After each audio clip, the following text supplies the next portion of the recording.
menawan pikiran dan menaklukkannya kepada Kristus. Kami mematahkan setiap siasat orang dan merubuhkan setiap kubu yang dibangun oleh keangkuhan manusia untuk menentang pengenalan akan Allah. Kami menawan segala pikiran dan menaklukkannya kepada Kristus. 2 Korintus 10 ayat 5. Seringkali kita menemukan fakta bahwa orang berkompromi akan dosa dengan alasan klasik. Kan kita masih hidup di dunia, masih hidup di dalam daging. Jadi wajarlah kalau kita bisa jatuh di dalam dosa. Apakah alasan ini dapat dibenarkan bila kita adalah seorang pengikut Kristus yang sudah menerima dan mengecap kasih karunia-Nya yang melimpah-limpah atas hidup kita? Apakah alasan ini bisa ditolerir bila sebenarnya kita tahu kebenaran firman Tuhan, bahkan mengajarkannya kepada orang lain? Seharusnya tidak. Kitalah yang mengeraskan hati dan berusaha melakukan pembenaran diri dengan alasan-alasan yang klasik. Sebenar-benarnya Tuhan tidak bisa diajak kompromi. Hitam ya hitam, putih ya putih. Tidak ada area abu-abu di mata Tuhan. Rasul Paulus menegaskan hal apa saja yang harus kita lakukan agar tidak jatuh bangun di dalam perkara duniawi. Apapun kendala-kendala yang kita hadapi, jangan sekali-kali menyelesaikannya dengan cara-cara dunia.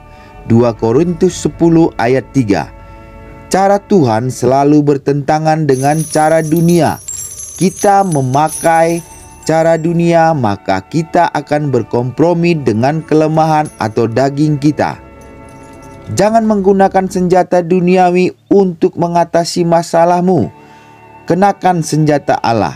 2 Korintus 10 ayat 4, Efesus 6 ayat 11. Senjata duniawi berbicara mengenai cara-cara Mesir, hikmat duniawi, mengandalkan kekuatan manusia. Mungkin kita bisa tertolong dengan menggunakan senjata duniawi, namun yakinlah itu tidak permanen. Malah kebanyakan yang terjadi adalah orang terjerat di dalamnya, seperti benang kusut yang tidak tahu ujungnya di mana. Senjata Allah itu penuh kuasa kalau kita mengenakannya dengan benar dan sesuai fungsinya. Yakinlah bahwa ketika kita hidup di dalam kuasa-Nya, maka Tuhan tidak ada yang mustahil. Mematahkan siasat orang dan menghancurkan setiap kubu yang dibangun oleh keangkuhan manusia.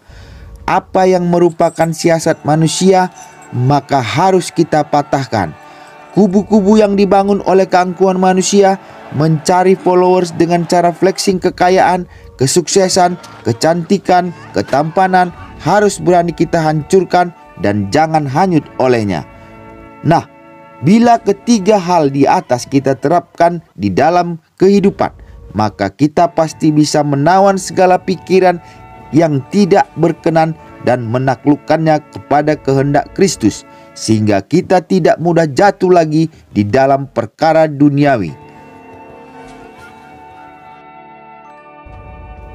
Apa yang menyebabkan seseorang bisa dengan mudah berkompromi dengan dosa? Bagaimana caranya supaya kita bisa menawan pikiran dan menaklukkannya kepada kehendak Kristus? Sebagai warga kerajaan Allah, sudah sepatutnya kita tunduk dan takluk kepada kehendak Sang Raja. Kita mungkin masih hidup di dunia ini, namun kita bukanlah tawanan dunia. Pastikan kita adalah tawanan Kristus yang menawan seluruh hidup kita di dalam kehendak-Nya.